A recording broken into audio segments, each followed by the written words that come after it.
Welcome back to America Decides. New CBS News polling finds a 21-point gender gap in this presidential race. That is the largest we have seen all year. Vice President Harris leads with women by 12 points. Former President Trump leads with men by 9 points. You put those together, that's how you get 21. I did the math myself. I want to bring in our CBS News Executive Director of Elections and Surveys, your friend and mine, Anthony Salvanto. Larger themes, not just on gender and race. Walk us through the data, Anthony. That is right, because, look, campaigns are about candidates, they're about policies, but they also reflect these larger societal forces and what people feel about them. And the gender gap is just one of those examples. So take a look at this. We've asked this for a while. How do you feel about gender equality efforts in the U.S.? And you see plenty of women say they're not going far enough. You see plenty of men who say that they're going too far. But look at how that splits to vote, Major. If you look at the folks who say that they're going too far, it's 84% who are voting for Donald Trump. But if you look at them, and I showed you, a lot of women say this, that those gender equality efforts aren't going far enough, overwhelmingly for Kamala Harris. That connection to vote tells you that views on those larger forces are associated with how people are voting in this campaign. And that is just one example and one of the drivers behind that gender gap, Major. And any in particular data revelations about race as opposed to gender in this election? Well, yes. In fact, you can look at the same idea on the topic of efforts to promote racial diversity. And when you see people who say that those efforts are going too far, look at that same kind of correlation. 86% of them voting for Donald Trump, whereas the folks who say that those efforts aren't going far enough, 85% of them for Harris. So again, these societal forces and how people view them are clearly in the mix, clearly part of this campaign, Major. Anthony Salvanto, as always, thank you very much. I want to turn now to our reporter panel. Margaret Talev is a senior contributor for Axios, and as well, she's a director for Syracuse University's Institute for Democracy, Journalism, and Citizenship. Fin Gómez, as you all know, our CBS News political director. I want to play for both of you a new ad that was referred to earlier in the show, the voiceover from Julia Roberts. Let's play it. In the one place in America where women still have a right to choose, you can vote any way you want, and no one will ever know. Did you make the right choice? Sure did, honey. Remember, what happens in the booth stays in the booth. Margaret, did you make the right choice, honey? That was sure did. Pretty provocative. I'm actually going to tease some polling we haven't released yet, so hopefully no one at Axios will kill me. But we have some polling that's coming out later this week with the Harris poll that actually examines what share of voters say their vote is private and what share of voters say they lie. And I'll just tell you, the numbers were much higher than I thought on that second question, and the way it breaks down is also very interesting.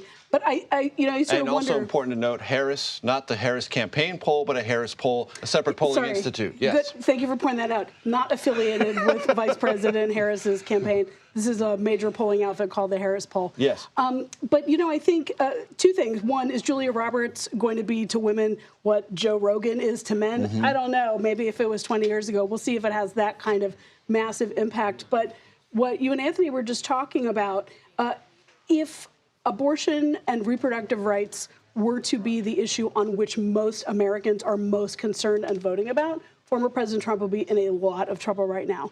But poll after poll shows us that even women who care deeply about abortion issues also care deeply about inflation and their ability to put food on the table and pay for things. And so I think despite all of the really interesting strategy behind that ad, what Vice President Harris's biggest challenge remains is that doesn't answer questions about inflation and the economy. Speaking of inflation, Fin, before I get to you, let's play a new Trump ad on that very topic. Inflation destroyed the lives of so many people. Interest rates went from 2% to 10%. Millions of illegal immigrants, traffickers, and drugs coming into our country. Our country has gone to hell. So I made a decision to run. I made a decision to run because things were so desperately bad. This playing off not only anxiety or unhappiness with the current state of economic affairs, but basking Trump in the idea that he is somehow coming to save the country. Right, and I think that, I think it falls with the theme, the thematics that we've seen coming from Donald Trump this entire election cycle. Look, there are two issues that he's been focusing on from the onset here, and it's been inflation and immigration. He said so last night at the Madison Square Garden rally, MSG rally, and he did say, even though he is pushing on this economic message pretty emphatically, that immigration is the most important issue.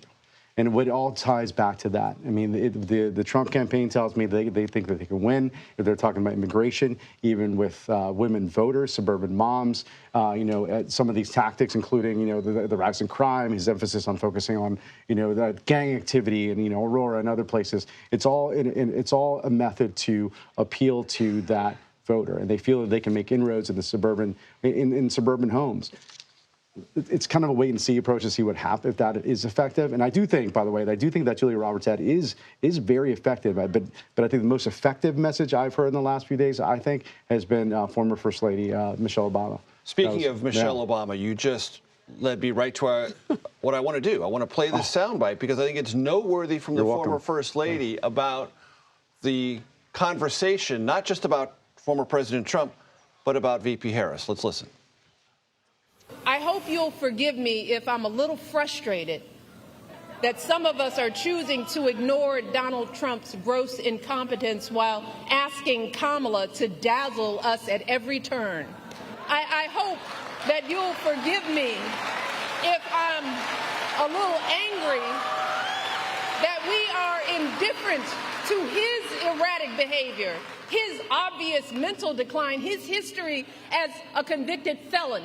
All of this while we pick apart Kamala's answers from interviews that he doesn't even have the courage to do, y'all. Margaret, there's a lot going on in that, what Michelle Obama talked about, the sort of invisible barrier that a woman has to cross over to become president of the United States, getting picked on for all sorts of other things while the man can have kind of free reign or less critical observations, and other things are playing out in that conversation that Michelle Obama was having with the audience. Yeah, it's called the double standard. Every woman in the universe is familiar with the double standard, but do you move behavior by highlighting the double standard or by implicitly telling people that they're making the wrong choice if they vote for the other candidate? I think it's a bit of a gamble. I mean, I think it will land with some people, and it will certainly land with people who would vote for Harris anyway if they were going to turn out. As a turnout tactic, it may be successful. As a persuasion tactic, I'm not so sure.